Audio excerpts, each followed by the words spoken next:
Hi guys and welcome back to the channel.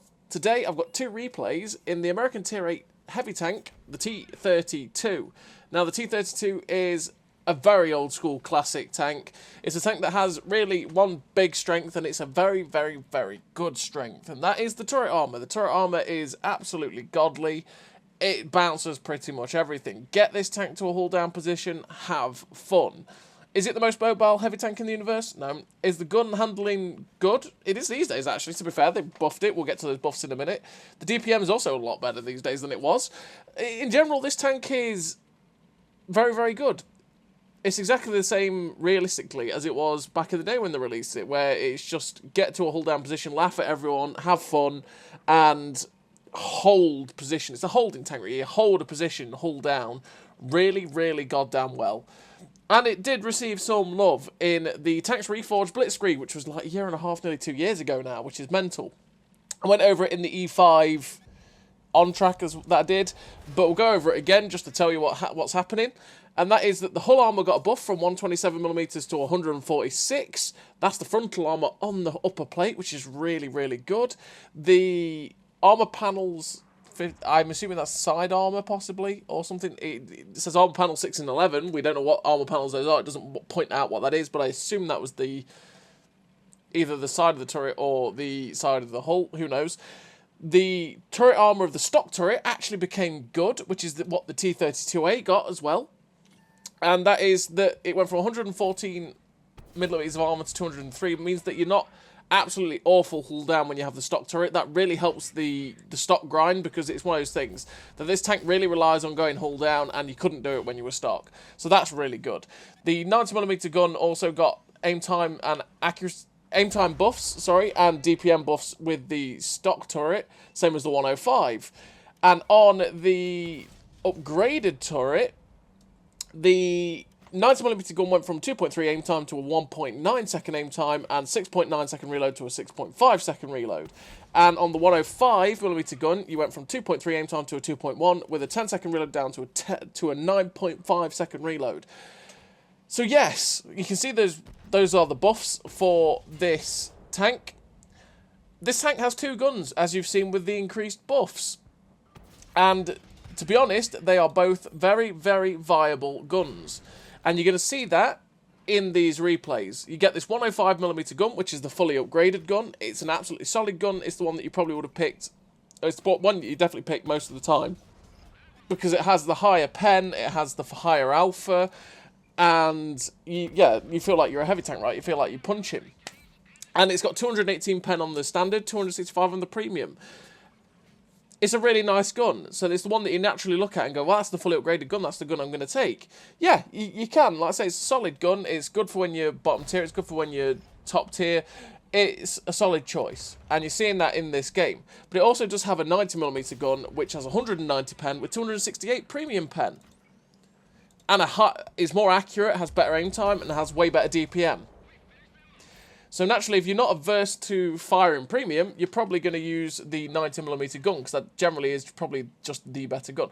But it's down to personal preference as well, because this is definitely the more heavy tanky gun, right, where you're doing that more alpha, and alpha sometimes matters more than DPM, because, well, it's like that on the QL and the 5.8, right, where you've got the same DPM, pretty much, but you got 560 alpha. Naturally, you reload slower, technically, with the QL, but the 560 alpha is far nicer than the 490, just having that extra bit just for those one-off shots where you only get the opportunity to fire once and you do more damage, and that's where the 320 alpha as opposed to the 240 alpha is nicer.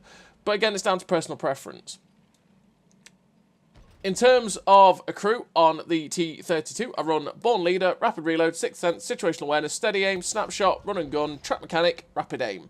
Rapid Aim to make this turret traverse as good as humanly possible, because the strength of this tank is in that turret. So I'll make sure that I can get this turret snapped in on target, just like on that G-Saw, as quickly as humanly possible.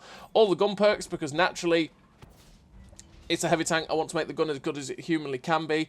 And all the other perks are ones that I would definitely take for a heavy tank in general. So in this game so far, we're up to 4 kills, 3.3k damage. We've blocked quite a bit off our turret and off our upper plate as well now, which that buff to that upper plate is really, really damn nice. You saw us there take a shot and I was looking in that general vicinity because I knew that there'd be something up there. We took a shot, saw exactly where the shell tracer came from, and just fired on the move and managed to get the pen in. That guy must have been like, "What, hacker?" No, we just saw the shell tracer.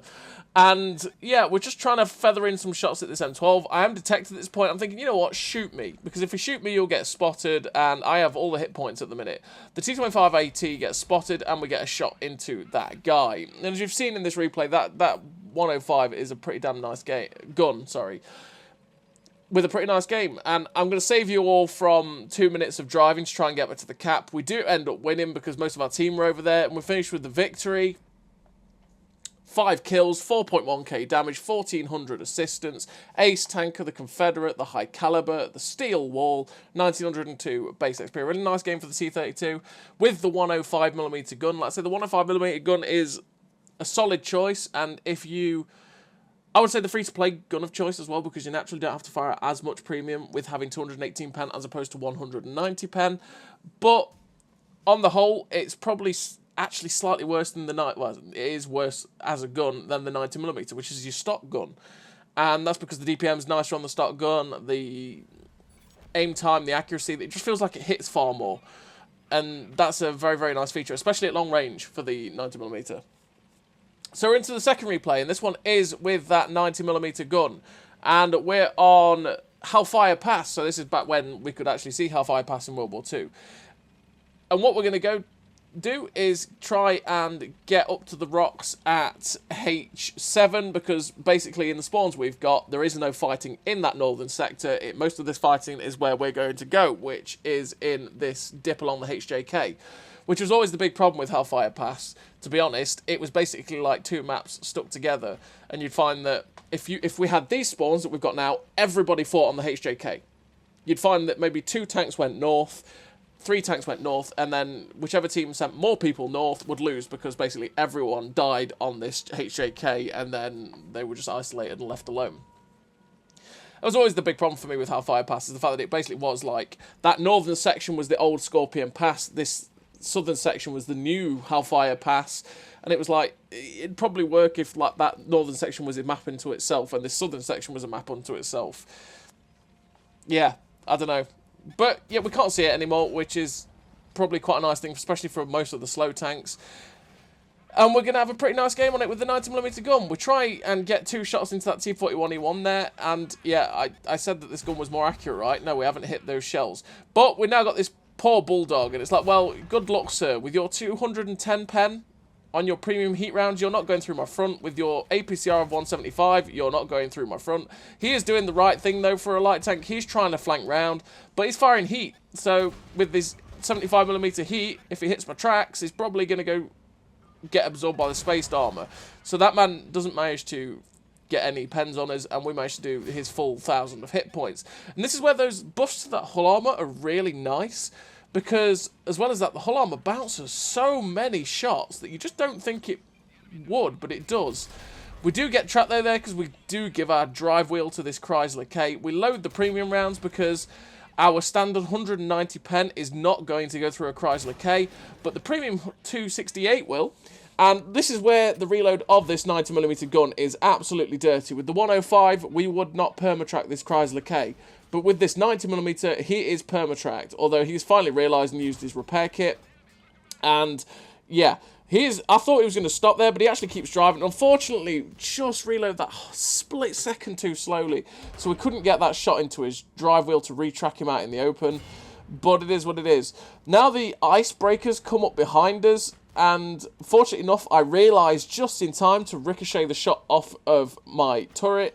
And again, this is where the T32 is strong, right? We're now just going to go hull down against this icebreaker and basically laugh at him, because he has to come all the way around the corner to pen me. Off of my turret armor, he is not going to pen my turret whatsoever. And again, he has absolutely horrendous DPM, that icebreaker. Very, very slow reload. So this is where the 90mm is going to work its magic. He's trying to get around the corner. We tried to track him again so we could try and do what we did to the Chrysler K and perma-track him around that corner. But unfortunately, he ended up just getting away with it and we didn't track him. That's the other thing with the 90mm over the 105. There's a lot of shots where the 105 will track with the first shot, whereas the 90mm might take 2 shots to take the drive wheels off of tanks, especially heavy tanks. But we do manage to get the shot in to shut down the icebreaker's track there, which keeps him pinned, and we get a nice little bit of assistance for that. We switch back to the AP for the KV4, which is odd, because realistically we need the APCR for the icebreaker, but we also need the APCR to pen a KV4, unless we get his side or rear. And even if we get his rear, we might still need the APCR at times, just because of the awkward armor that the KV4 has. But we do manage to get the shot into his side to shut him down. We took a hit in the back of the turret there, or the rear in general, from the CS52 lease.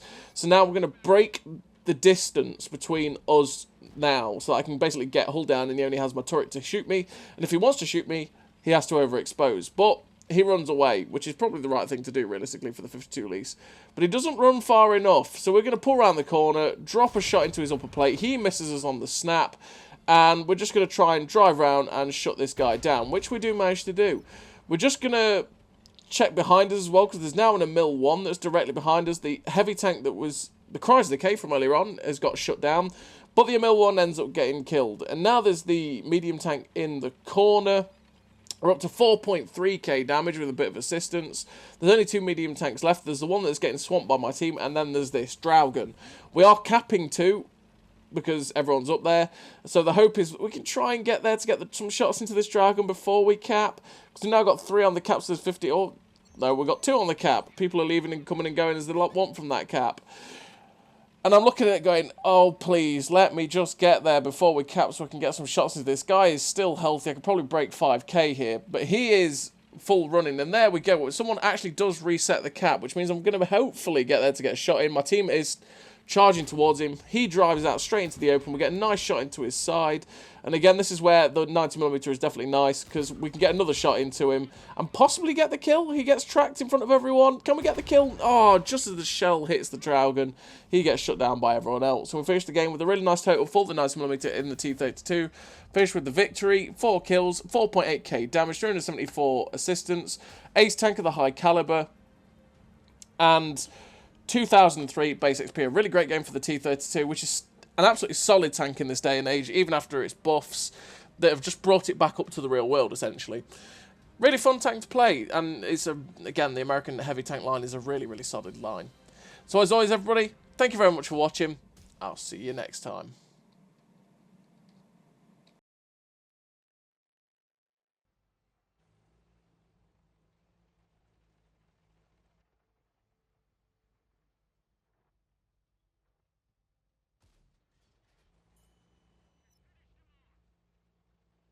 Great success!